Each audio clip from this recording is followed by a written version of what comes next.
नमस्कार, मेरा नाम प्रिंस कुमार और आप देख रहे हैं प्रिंस रिपोर्ट्स इंडिया। सबसे पहले आपको स्वतंत्रता दिवस की हार्दिक शुभकामनाएं और जय हिंद।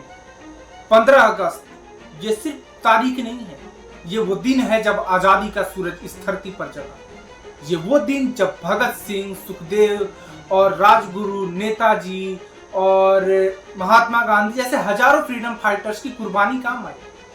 उन्होंने हमें एक ऐसा देश दिया जहां हर इंसान को बराबरी का हक मिला, जहां गरीब और अमीर दोनों के लिए एक जैसा कानून है, जहां हर बच्चे को शिक्षा, हर बीमार को इलाज और हर नागरिक को न्याय मिले। लेकिन आज 78 साल बाद जब हम अपने दिल से सवाल पूछते हैं तो चुभता है, जवाब चुभता है, क्योंकि आजादी का जो मतलब था वो गरीब के लिए अब भी सपना है।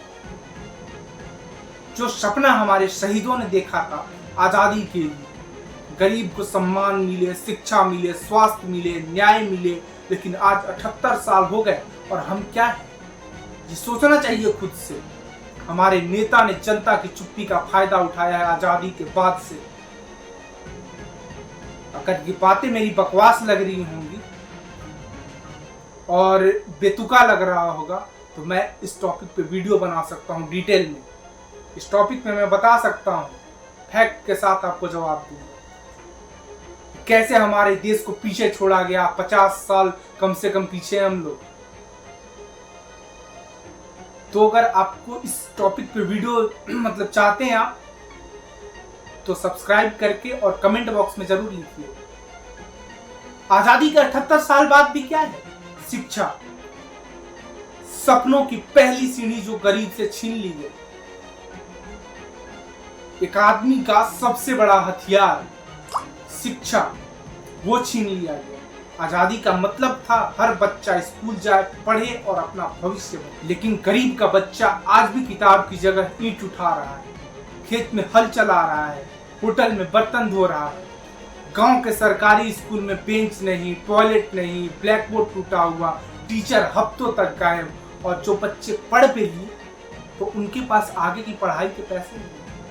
ये सिर्फ शिक्षा की कमी नहीं, ये गरीबों के सपनों का कत्ल है। और सबसे बड़ा अपमान ये है कि नेता चुनाव के वक्त शिक्षा के वादे करते हैं, लेकिन उनके अपने बच्चे विदेश में पढ़ते हैं, जबकि गरीब का बच्चा अंधेरे में रह जाता है। आजादी के 78 साल बाद स्वास्थ्य की क्या हालत है? आजादी का मतलब था हर इंसान का इलाज हो, चाहे वो गरीब हो या अमीर। लेकिन आज भी गांव का गरीब बीमार होता है तो उसके लिए अस्पताल पहुंचना युद्ध जीतने जितना मुश्किल हो जाता है। तो सरकारी अस्पतालों में दवाई नहीं, डॉक्टर नहीं, मशीनें खराब, सरकारी स्वास्थ्य योजना का पैसा आधा रास्ते में ही अफसर और ठेकेदार खा जाते हैं। गरीब इलाज ना करा पाने की मजबूरी में घर पर तड़प तड़प कर मर जाता है और नेताओं के लिए करोड़ों का अस्पताल तैयार है। ये सिर्फ अन्याय नहीं है, ये गरीबों के साथ किया गया सबसे बड़ा अपमान है आजादी के बाद। और न्याय की क्या हालत है? कानून सबके लिए बराबर है। आजादी का मतलब था गरीब और अमीर दोनों के लिए एक सा कानून हो, लेकिन आज न्याय बिक चुका है। गरीब पर झूठा केस लग जाए तो सालों अदालत के चक्कर लगते हैं। अमीर का केस महीनों में निपटाया जाता है, गरीब का केस पीढ़ियों तक चलता है। थाने में रिपोर्ट लिखवाने के लिए गरीब को गिड़गिड़ाना पड़ता है और अमीर का फोन आते ही पुलिस दौड़ पड़ती है। क्या यही वो न्याय है जिसके लिए शहीदों ने अपनी जान दी? क्यों उनका मजाक बनाया जा रहा है? भ्रष्टाचार, ऊपर से नीचे तक सड़ा हुआ सिस्टम। आजादी का मतलब था जनता का पैसा जनता के विकास में लगे। पहले भी तो अंग्रेज यहाँ पे पैसा अपने यहाँ लेकर के जाते थे। तो अभी आजादी का मतलब क्या बदल गया? अब नेता अपने जेब में भरते हैं, जनता का पैसा जनता के विकास में लगे।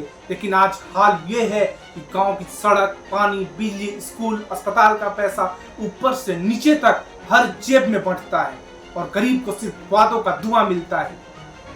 सड़क के लिए पैसा आया लेकिन सड़क अब भी कीचड़ में है और अफसर की गाड़ी नहीं है। ये वो गुलामी है जो अंग्रेजों से भी खतरनाक है, क्योंकि अब मालिक हमारा ही चुना हुआ है।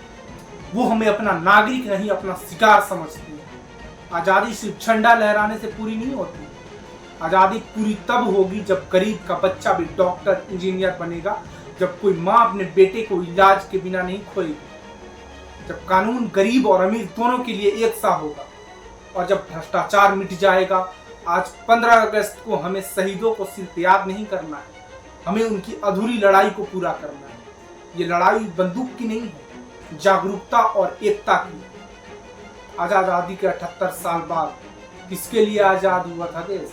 क्यों लड़ाई कर रहे थे? आज आपस में इतना गंध मचा हुआ है, इतना गंद मचा हुआ है। हिंदू मुस्लिम जात पात आपस में लोग बंट चुके हैं। भारत नहीं रहा, भारत अंदर से कई भागों में तोड़ दिया गया जब युद्ध होता है किसी देश से। और ये सच्चाई है, ये कोई नहीं बताता है। हिम्मत नहीं है बोलने की। भारत अंदर से टूट चुका है, कई भागों में टूट चुका है। हिंदी मराठी, हिंदू मुस्लिम, उसके बाद तेलुगु, उत्तरी दक्षिण, मुसलमान हिंदू, ब्राह्मण यादव, कई भागों में बंट चुका है। जब क्रिकेट मैच हो, जब युद्ध हो, तब याद आता है कि हाँ देश है।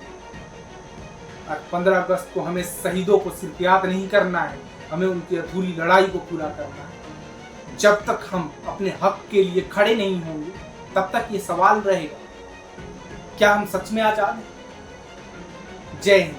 अगर आपको ये वीडियो अच्छा लगे या अच्छा ना भी लगे, आपको जो भी इसमें गलत लगे, तो प्लीज आप कमेंट करके बताइएगा जरूर कि क्या इसमें गलत लगा, तो मैं उसको क्लैरिफाई करूंगा नेक्स्ट वीडियो में।